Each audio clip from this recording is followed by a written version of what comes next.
The greats, past and present, have gathered, as they do on this night, every year to celebrate excellence on and off the sporting field. To officially welcome you, Australia's most famous old sea dog, the chairman of the Sport Australia Hall of Fame, would you welcome John Bertrand.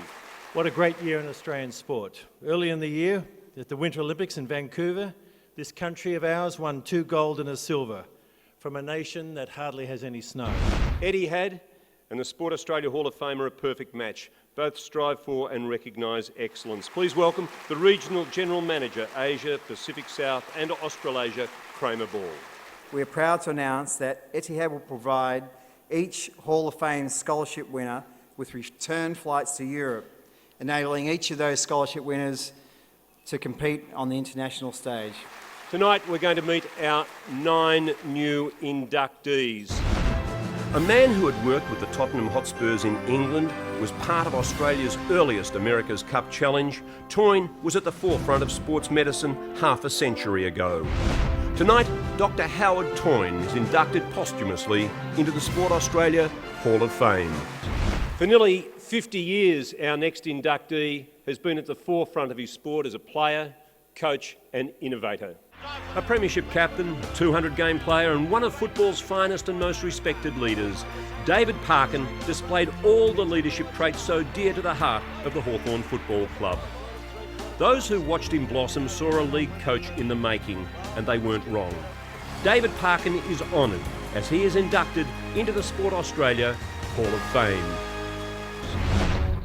A trailblazer on the world's toughest cycling circuits, Phil Anderson made history by becoming the first Australian to wear the coveted yellow jersey on the Tour de France. A dual gold medalist on the road in Commonwealth Games 16 years apart, it was the Tour that made him a household name.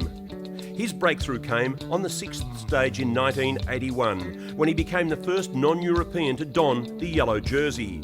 Just as Phil established Australia on the cycling stage in Europe, our next inductee was the first in a long list of world champions. A generation of Australian aerial skiers owe so much to Kirsty Marshall. Marshall set world records over the course of her skiing career.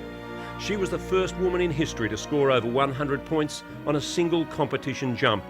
And her 17th gold medal in 1998 tied her for the all-time record for career World Cup aerial victories. Side. Oh, Jesaulenko, you're guilty! Alex Jesaulenko played 279 games and kicked 444 goals, delighting all with his skills and courage. Jesaulenko, A great welcome for Jezza, and to make the presentation, Bobby Skilton. The 2002 Commonwealth Games in Manchester, and Australia's Sarah Fitzgerald fights out the gold medal match against New Zealand's Carol Owens. The curtain was coming down on a magnificent international career for the 33-year-old from Melbourne. From 1996 through to this match, she was the world's outstanding woman player.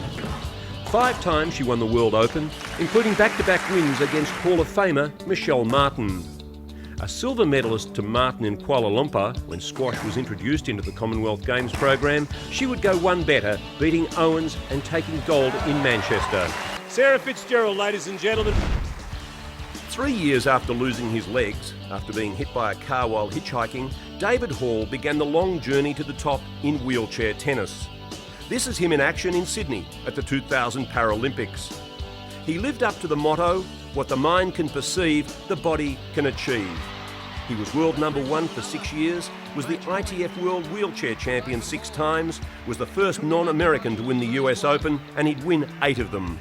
Add to that 8 Australian and 6 British titles and 6 medals from 4 Olympics, including gold in Sydney, and you get an idea of the stature of the man. And there it is. David Hall of Australia wins the gold medal.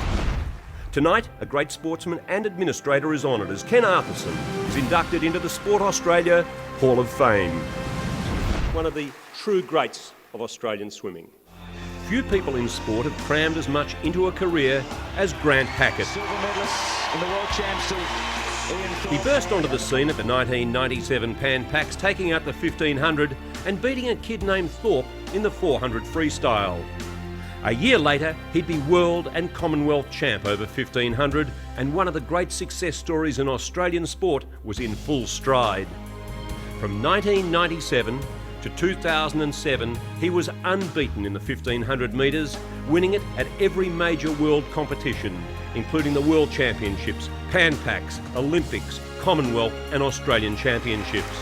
And to make the presentation, who else but his great rival, the back-to-back winner of Olympic gold in the 1500 metres, a man who broke 11 world records, Kieran Perkins.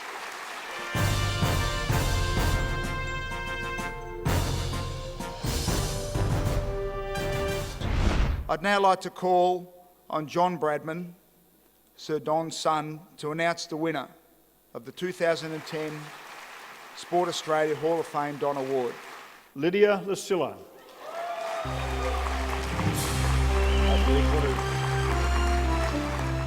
Time now to meet the first of our legends.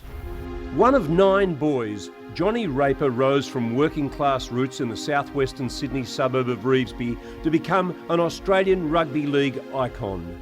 Between 1959 and 1966, Raper would play in 8 successive premierships, and when he left at the end of 1969, he played 185 games. There would be 24 appearances for New South Wales, 39 in Australian colours and captain in 8 of them, and 6 World Cup games. An immaculate player, an untiring ambassador, Johnny Raper's ball handling skills made him the best lock forward the game has ever seen. Ladies and gentlemen, Johnny Raper. It's time now to meet the second of our legends. The nickname said it all, Lethal Lee.